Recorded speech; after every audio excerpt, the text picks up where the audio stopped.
ଆଉ କେତେ ଦିନ ଗଲା ପରେ ରଜ। ଆଉ ରଜ ମାନେ ତ ପୋଡ଼ପିଠା ନିଶ୍ଚିନ୍ତ ବନିବ।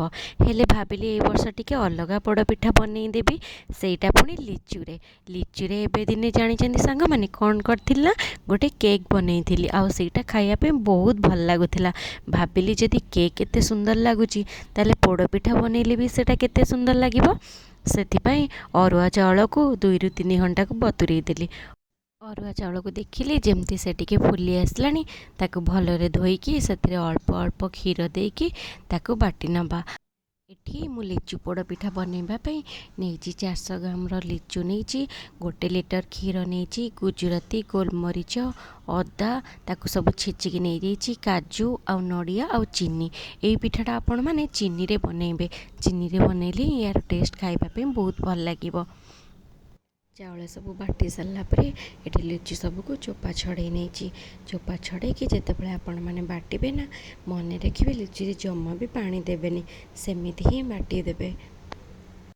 ପ୍ରଥମେ ଏଠି ଗ୍ୟାସରେ କଡ଼େଇ ବସେଇକି ଗୁଆ ଘିଅ ଦେଇଦେଲି। ଗୁଆ ଘିଅ ଦେଲା ପରେ ସେଥିରେ କାଜୁ ଯେଉଁ ନେଇଛି କାଜୁକୁ ଭାଜି ଦେଇକି କାଢ଼ି ସାରିଲା ପରେ ବାକି କ୍ଷୀର ତକ ଦେଇକି ତାକୁ କିଛି ସମୟ ଗରମ କରିନେଲି। କ୍ଷୀର ଯେତେବେଳେ ଆମର ଗରମ ହେଇଗଲା ନା, ମୁଁ ସେଥିରେ ଛେଚିକି ରଖିଥିବା ଅଦା, ଗୋଲମରିଚ, ଗୁଜୁରାତି ତାକୁ ସବୁ ଦେଲା ପରେ ନଡ଼ିଆକୁ ଦେଇକି ସେଥିରେ ସ୍ୱାଦ ଅନୁସାରେ ଲୁଣ, ଚିନି, ତେଜପତ୍ରକୁ ପକାଇକି କିଛି ସମୟ ଫୁଟିବାକୁ ଛାଡ଼ିଦେଲି। କିଛି ସମୟ ପରେ ବାଟିକି ରଖିଥିବା ଚାଉଳକୁ ଏଠି ମୁଁ କ'ଣ କଲି, ଅଧା ଅଧା ଦେଇକି ତାକୁ ଗୋଳେଇବା। ଏଠି ମନେ ରଖିଥିବେ ସାଙ୍ଗମାନେ, ଗ୍ୟାସ୍ର ଫ୍ଲେମ୍କୁ ପୁରା ଲୋ ରଖିଥିବେ, ନହେଲେ ଯନ୍ତଣୀଟା ଆମର କଞ୍ଚା ରହିଯିବ, ଖାଇବା ପାଇଁ ଜମା ଭଲ ଲାଗିବନି। ଯନ୍ତଣୀ ଯେତେବେଳେ ହାତକୁ ଟିକେ ଅଠା ଅଠା ଲାଗି ଆସିବ ନା, ଜାଣିବି ଯେ ଏଇଟା ପୋଡ଼ପିଠା ପାଇଁ ପୁରା ଆମର ରେଡ଼ି ହେଇଗଲା। ତାପରେ ତାକୁ କାଢ଼ିଦେବେ। ଅଧା ଅଧା କରି ଚାଉଳ ବଟା ସବୁ ଦେଇ ସାରିଲା ପରେ ଏଠି ବାଟିକି ରଖିଥିବା ଲିଚୁକୁ ଦେଇ ଦେଉଛି। ଲିଚୁରେ ଏଠି ଜମା ବି ପାଣି ଦେବେନି, ମନେ ରଖିଥିବେ। ଦେଖନ୍ତୁ ବାଟିକି ଦେଇ ସାରିଲା ପରେ ମିକ୍ସଚର ଜାର୍ରେ ଆଉ ଟିକେ ଅଳ୍ପ ପାଣି ଦେଇକି ତାକୁ ପଛରେ ମୁଁ ଦେଇଦେଲି। ଏବେ ହାଲକା ହାଲକା ଗୋଳେଇ ନେବା। ଏଠି ଯେଉଁ ତେଜପତ୍ରକୁ ପକାଇଥିଲି, ତେଜପତ୍ରକୁ ଏଇ ଟାଇମ୍ରେ କାଢ଼ି ଦେଇଥିବା। ତେଜପତ୍ରର ବାସ୍ନାଟା ଆମର ପିଠା ସହିତ ମିଶିଯିବଣି। ଏଇ ଟାଇମ୍ରେ ମୁଁ ତେଜପତ୍ରକୁ କାଢ଼ି ନେଉଛି। ଦେଖନ୍ତୁ ଏଇଠି ମୋର ଯନ୍ତଣୀ ପୁରା ରେଡ଼ି ହେଇଗଲା।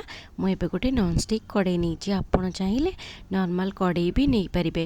ନନ୍ଷ୍ଟିକ୍ କଡ଼େଇ ନେଇ ସେଥିରେ ଯନ୍ତଣୀକୁ ଗରମ ଗରମ ଢାଳିଦେବା। ଗରମ ଗରମ ଦେଲେ ପିଠାଟା ବହୁତ ଜଲ୍ଦି ହେଇଯିବ, ଆଉ ପିଠାର ଟେଷ୍ଟ ବହୁତ ଭଲ ରହିବ।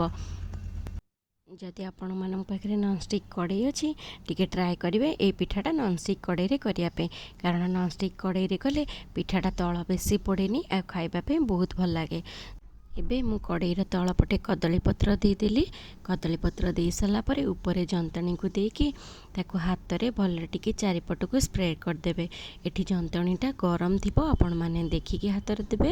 ଯେତେବେଳେ ହାତରେ ଚାରିପଟକୁ ସ୍ପ୍ରେଡ଼୍ କରିବେ ନା, ସେତେବେଳେ ପାଣି ଟିକେ ଲଗାଇଦେବେ ହାତରେ, ହାତ ଜମା ବି ପୋଡ଼ିବନି। ଏବେ ଉପର ପଟେ ଆଉ ଖଣ୍ଡେ କଦଳୀପତ୍ର ଦେଇକି ଗ୍ୟାସ୍ର ଫ୍ଲେମ୍କୁ ପୁରା ଲୋ ରଖିକି 30ରୁ 35 ମିନିଟ୍ ସେମିତି ବସେଇ ନେବା। ଏଇଠି ଯେତେବେଳେ 30 ମିନିଟ୍ ହେଇଗଲା, ମୁଁ ଆପଣଙ୍କୁ ଦେଖାଉଛି। ଦେଖନ୍ତୁ ପିଠାର ଚାରିପଟ କେମିତି ପୋଡ଼ି ଆସିଲାଣି। ଏବେ କ'ଣ କରିବା ନା, ପିଠାକୁ ଗୋଟେ ସାଇଡ଼୍କୁ ନଉଟେଇ ଦେବା। ଟିକେ କେୟାରଫୁଲି ନଉଟେଇବେ। ମୁଁ ଏମିତି କଡ଼େଇ ଉପରେ ଗୋଟେ ପ୍ଲେଟ୍ ରଖିକି ପିଠାଟାକୁ ନଉଟେଇ ଦେଉଛି। ଆଉ ପିଠାଟା ନଉଟେଇ ସାରିଲା ପରେ ନନ୍ଷ୍ଟିକ୍ କଡ଼େଇରେ ଆଉ ଟିକେ ଗୁଆ ଘିଅ ଚାରିପଟକୁ ଲଗେଇ ଦେବା। ଲଗେଇ ସାରିଲା ପରେ ଆଉ କଦଳୀପତ୍ର ଦେବେନି, ସେମିତି ପିଠାକୁ ବସେଇ ଦେବେ। ଆଉ 15ରୁ 20 ମିନିଟ୍ ଯେତେବେଳେ ହେଇଯିବ ନା, ପିଠା ଆମର ପୁରା ରେଡ଼ି ହେଇଯାଇଥିବ। ଭିତର ପୁରା ସିଝି ଯାଇଥିବ, ଆଉ ଉପର ପୁରା କ୍ରିସ୍ପି ହେଇଯାଇଥିବ। ଖାଇବା ପାଇଁ ବହୁତ ଭଲ ଲାଗିବ। ଆପଣମାନେ ଏଇ ରଜରେ ଏଇପରି ଭାବରେ ଥରେ ଲିଚୁ ପୋଡ଼ପିଠା ଘରେ ନିଶ୍ଚିନ୍ତ କରନ୍ତୁ। ଆଉ ଏହାର ଟେଷ୍ଟ କିପରି ଲାଗୁଛି ମୋତେ କମେଣ୍ଟରେ ଜଣାଇବେ। ଦେଖନ୍ତୁ ମୁଁ ଏଠି ଆପଣମାନଙ୍କୁ କାଟିକି ଦେଖାଉଛି ପିଠା ଆମର କେତେ ସଫ୍ଟ ହେଇଛି। ଆପଣମାନେ ଥରେ ଏହିପରି ଭାବରେ ଲିଚୁ ପୋଡ଼ପିଠା ଏ ବର୍ଷ ରଜରେ ନିଶ୍ଚିନ୍ତ କରନ୍ତୁ।